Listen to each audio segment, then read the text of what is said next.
Now that we understand the fact that linear relationships have a constant rate of change or slope, and that slope can be positive or negative, there's one more thing for us to talk about, and that's the idea of a direct versus indirect variation.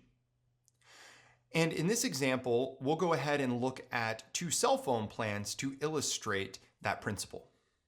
So in one instance, let's say that there's no monthly fee, and that you are then charged $10 per gigabyte of data that you use. So we could create a quick table of this based off that information and look at a couple different inputs. So the input if we don't use any data, the input if we use 1 gigabyte and 2 gigabytes, and that should probably give us enough info to kind of get us going here. So in this case, our input is going to be the number of gigabytes we use, and then the output is going to be the cost. And then the relationship that they have is that for every gigabyte we use, we're going to multiply that by $10. So in other words, 10 times X. So here we have $10 times 0, $10 times 1, and $10 times 2. Well, that's going to cost us $0, $10, and $20. So what would an indirect variation be? Well, let's take another circumstance or another cell phone plan, and that might be one that costs $15 every month, and that costs an additional $5 per gigabyte. So again, we'll look at a simple table here so that we can get an idea of how this relationship might play out. Well, in this relationship, we have to take into account our monthly charge.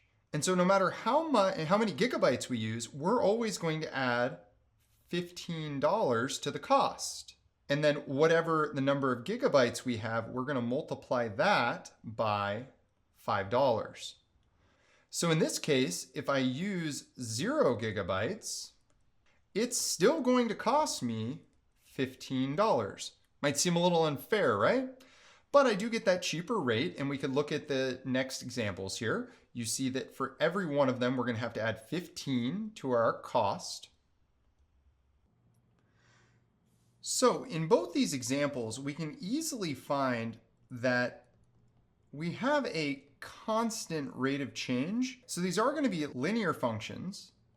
However, they have one unique or one thing that really differentiates them, and that is that plus 15 there. So in this first example, the only thing that changes the x into the y, okay, is this kind of multiplication here. So we're just taking a bunch of x's. But in this example, we multiply the x times 5, so we have 5 x's, but then we also add the 15. That is why it is an indirect variation. Now, looking at the graph of these two functions, we can kind of see that a little bit more clearly. So I'll do the direct variation in blue.